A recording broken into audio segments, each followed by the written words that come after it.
Karibu sana kunako tetesi za soka barani Ulaya, na leo tunajikita pale kunako klabu ya Real Madrid, lakini pia mmoja kati ya wachezaji wa thamani sana Kylian Mbappe, ambapo tunaambiwa zaidi ya mashabiki milioni 30 wamtaka Mbappe kuondoka Real Madrid. Karibu sana, hii ni Talent Media, mimi ni Swale Mshana. Taarifa zinaeleza kwamba zaidi ya mashabiki milioni 30 wa Real Madrid wamesaini ombi la kumtaka Kylian Mbappe aondoke katika klabu hiyo kutokana na kukosa matokeo na kutofanya vizuri nje ya uwanja. Siku mbili zilizopita, ombi ilizinduliwa kwa mashabiki wa Real Madrid kusaini ombi la kutaka Mbappe aondoke katika klabu hiyo. Ombi hilo awali liliwekwa kwa lengo la saini 200, lakini kwa siku moja tu saini milioni 18 zilikusanywa na ndani ya saa 48 saini milioni 30 zilipatikana. Mchezaji huyo anatumiwa na wachezaji wenzake kuwa ni msaliti, jambo ambalo linaleta mgawanyiko miongoni mwa wachezaji wa Real Madrid, hasa kikosini.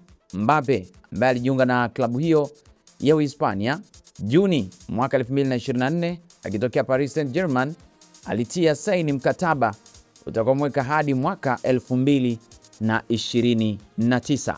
Tukisalia hapo hapo kunako klabu ya Real Madrid, taarifa zinaeleza kwamba klabu hiyo imethibitisha kuwa kiungo Fede Valverde atakosa mchezo wa El Clasico kati ya klabu hiyo dhidi ya FC Barcelona kutokana na jeraha la ubongo, ambapo klabu hiyo imesema nyota huyo yupo nyumbani na atahitajika kupumzika kwa siku 14.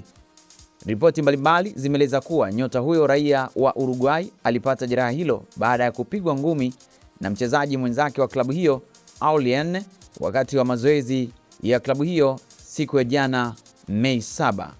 Chanzo cha ugomvi inaelezwa kwamba ni kitendo cha Valverde kumshutumu Aurelien kuvujisha taarifa za mgogoro wa awali baina ya wawili hao kwenye vyombo vya habari, jambo ambalo mwenyewe aliweza kulikataa. Aurelien ameripotiwa kumpiga Valverde na kupelekea kuanguka na kugongesha kichwa chake mezani na kusababisha jeraha lilohitaji kushonwa baada ya kukimbizwa hospitalini. Hali ya mambo ndani ya klabu ya Real Madrid imechukua sura mpya na ya kushtua kufuatia ripoti za ugomvi mkubwa uliotokea kati ya viungo tegemeo Fede Valverde na Aurelien, ambapo inadaiwa kwa klabu hiyo sasa imejipanga kuchukua hatua kali za kisheria na kinidhamu dhidi ya wahusika baada ya tukio hilo la majibizano yaliyopelekea kurushwa kwa ngumi.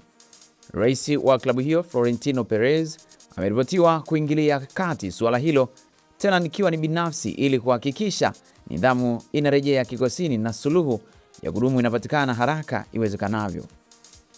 Tukio hili limekuja kama pigo zito kwa kikosi cha Alvaro Arbeloa, kwani baada ya Valverde kuwa nje kwa majeraha, sasa mchezaji mwenzake naye anatarajiwa kukosa mchezo muhimu wa El Clasico. Kukosekana kwa viungo hawa wawili muhimu kutokana na sababu za kinidhamu na majeraha unaiweka Real Madrid kwenye wakati mgumu kuelekea mchezo huo mkubwa dhidi ya wapinzani wao wa jadi.